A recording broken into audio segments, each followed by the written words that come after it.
Watake wasitake tutacheza tu. Ongenga ushindi. Asante sana, tunashukuru sana. Tuko full bado KMC tarehe 11. Tuna vipolo viwili. Tumebakiza vipolo viwili. Tuna kipolo cha KMC tarehe 11, tuna kipolo cha Yanga African Modern Taarabu.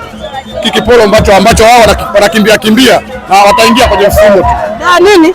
Yanga African Modern Taarabu wana nakishinakshi. Ndio maana wana maneno mengi. Wewe usikii leo hatuchezi. Ile si kama taarabu. Mwanaume hawezi kuzungumza maneno ambayo hayastahili kwenye mpira. Umeelewa? Mpira una taratibu zake. Sisi tunawaambia bodi ya ligi washapanga tarehe tunaisubiria tarehe ili tucheze mpira. Umeelewa? Tatizo watu wanaishi kwa kukariri. Usikariri kwamba mechi ya Simba na Yanga inavyochezwa sio timu mgeni lazima tufanye mazoezi. Hamna, tusishi kwa kukariri. Yaani tukishi kwa kukariri kila kitu tunapotea. Kufanya mazoezi kwa timu mgeni ni haki yake. Na kuto kufanya mazoezi sio haimpi kimziki kitu chochote kile. Lakini wenyewe wanasema apatikane mtu ambaye aelezwe au aonyeshwe mtu ambaye alikosea hiyo siku ili aonekane amepewa adhabu, alafu mwisho wa siku ndio wajue kama mechi inachezwa au haichezwi. Kwa sababu mpaka sasa wanaona kwamba hakuna ambaye amepewa adhabu. Kwa nini ile mechi haichezwa? Ndio maana Simba walipotoa barua yao walisema bwana, sisi tunataka atuleti timu uwanjani mpaka tupate tujue hawa ni nani ambao wanatuzuia sisi. Umeelewa? Mpaka tupate taarifa muhimu. Hawa ni nani ambao wanatuzuia sisi.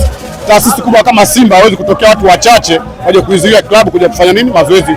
Haingia akilini kwamba kwa mtu yote hata asiyekuwa na elimu, haingia akilini sema labda meneja wa uwanja na wale wahusika hawajui kwamba Simba anacheza leo. Hiyo kitu ambayo haingia akilini. Kwa hivi ni vitu vya kiuni sisi. Tunawaambia kwamba wajitathmini. Mpira una taratibu zake, wafanye vitu kwa utaratibu. Ukizungumza Simba inabebwa unakuwa watu hawakuelewi. Sisi uwanja huu tuliona Baka amefunga goli la ngumi, kapiga mbona hawakuzungumza chochote. Tuliona Simba Yanga walicheza na Geita Gold. Msimu gani usiku mwaka gani walicheza nje ya penalty box, walishika mchezaji wa Geita. Mechi penalty ikawekwa penalty.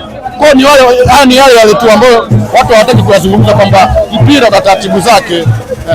Kwa hiyo unakubali kwamba timu hizi zote mbili huwa zinakuwa zina shida kwenye upande wa marefa kutoa maamuzi kwao? Mimi kwa binafsi yangu mimi siwezi kusema Simba anabeba au Yanga anabeba. Anachokifanya refa ni kutekeleza sheria. Ukicheza rafu ndani ya boksi, ukicheza nje ya boksi, refa ndiye anatafsiri sheria, sio mimi. Sababu mimi sio refa hii. Mimi ni mshabiki. Kama watu wengine, tumeelewa. Kwa mimi nawaomba mashabiki wenzangu kwamba tusisikilize maneno ambayo hayastahili.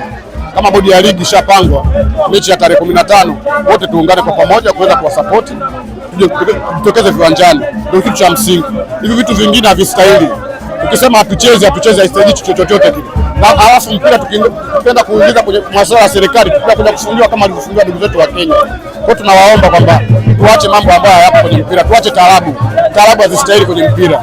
Mpira una taratibu zake. Viongozi aingia akilini mpaka leo hii muone Karia ana mabaya mengi sana. Wakati Karia yeye mwenyewe ndio katusaidia sisi mpaka leo hii Tanzania ligi yetu iko nafasi ya 4, nafasi ya 6 kwa ubora.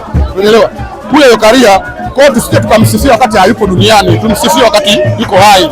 Ndio vitu vinavyostahili kwenye mpira. Usimseme Karia au Mguto wala yule nani wanafanya vitu vibovu wakati Karia ndo katusaidia sisi ligi yetu inaheshimika. Unaelewa? Ndio vitu kama hivyo. Wote lazima tubadilike. Leo hii unazungumza kwamba Karia sawa. Karia anawabeba Simba. Sasa mbona Yanga anachukua mara 3 mfululizo? Kwa maana Simba ametufunga mara 4 mfululizo Yanga. Kwa Karia haumii kama yeye ni Simba. Haumii kwamba si kufunga kwetu. Kwa vitu ambavyo havipo kwenye mpira. Sisi tunawaomba tu kwamba tuache mambo ambayo hayastahili. Tufuate taratibu na kanuni zinavyosema. Mpira una kanuni zake na sheria zake.